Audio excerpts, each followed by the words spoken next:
So I got this book in the mail because I'm trying to learn. It's the complete guide to fundraising because I have no clue as to what to do. Now, let me tell you about what happened.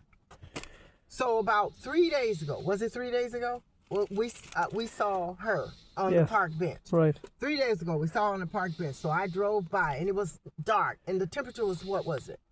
40. About 40 degrees. She's homeless. So I drop you off, and then I'm killing time and this and that and so forth. And then about 20 minutes later, I head back towards her because I said, let's see, I hope she's got inside. I go by there, and then what? She's not there. So I said, okay, good. I feel good about that. Then what happened? Then the weather changed yesterday, and I started thinking about her. And I started thinking about the other homeless people too. And what happened?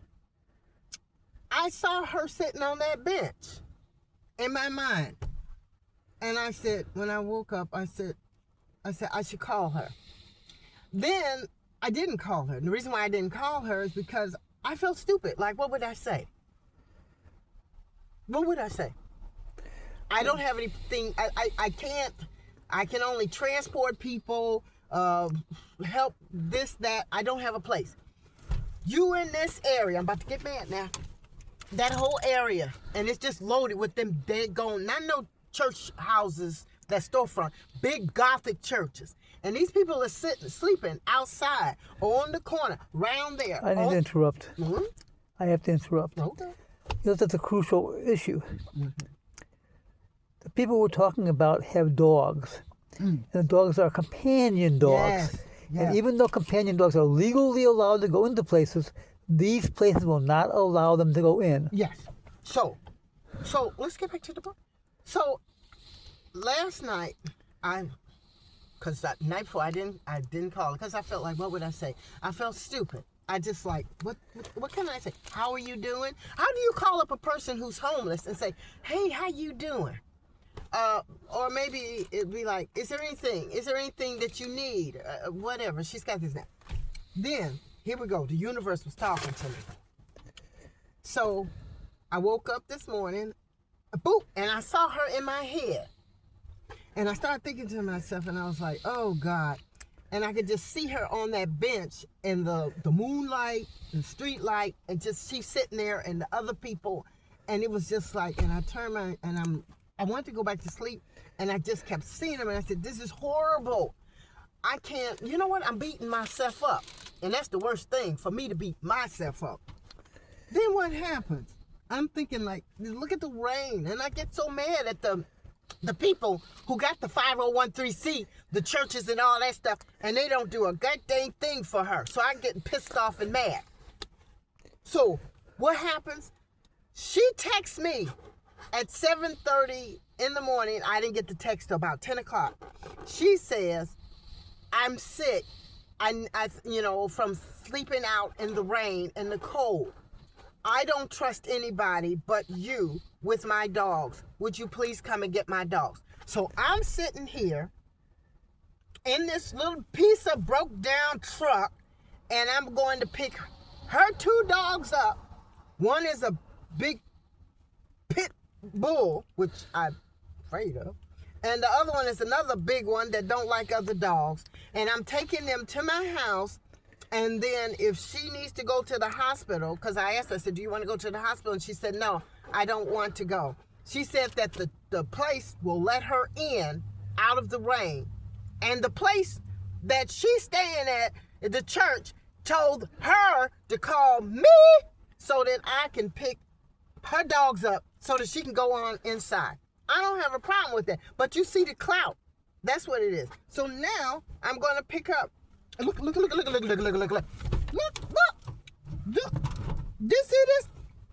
This popped off about 3-4 months ago. And I've been trying to fix it. And I can't fix it.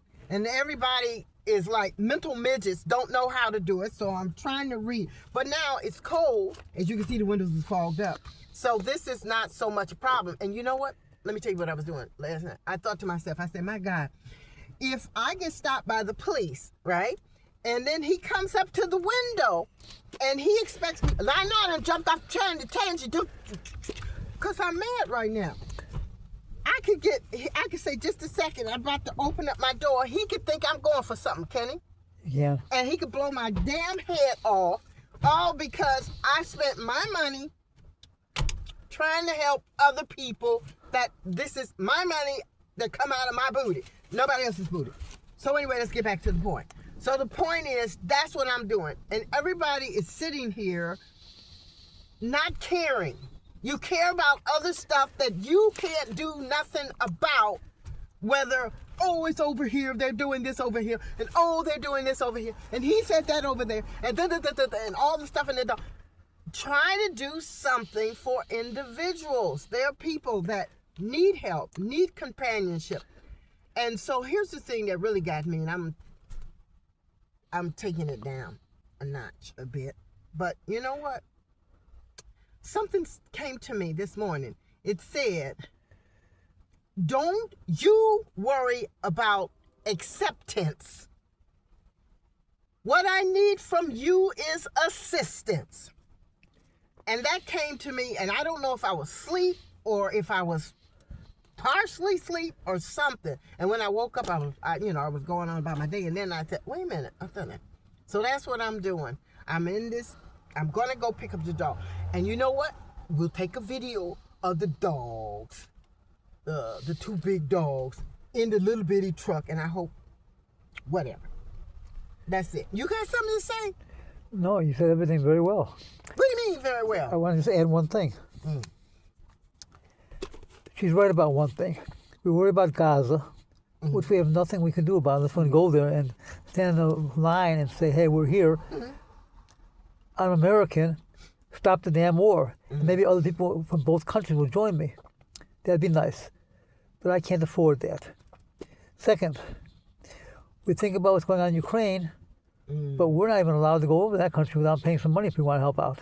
Oh, yeah, that guy, he said... He wanted $10,000. Yeah, the guy who was going to go over yes. there. He was an ex-army person. We talk about other things that are totally nuts and crazy. But in our own community, every community has needs. Wait a minute. Here's something. I'm about to drop the shoe.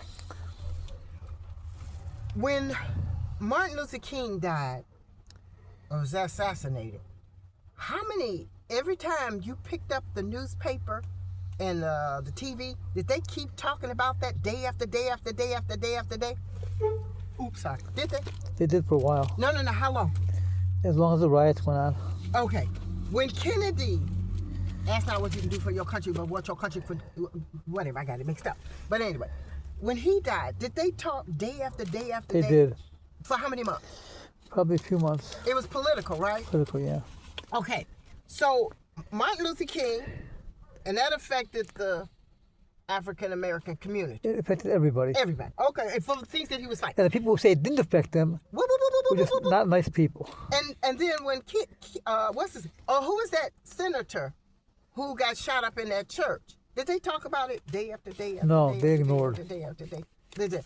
So they ignored him. Why are you sitting here? You keep talking about something else, somebody else, whatever. The singer, the Beatle, he got assassinated, right? Yes. How did we sit and talk day after day after day after day and say, oh, this person did this, that person? A couple of weeks.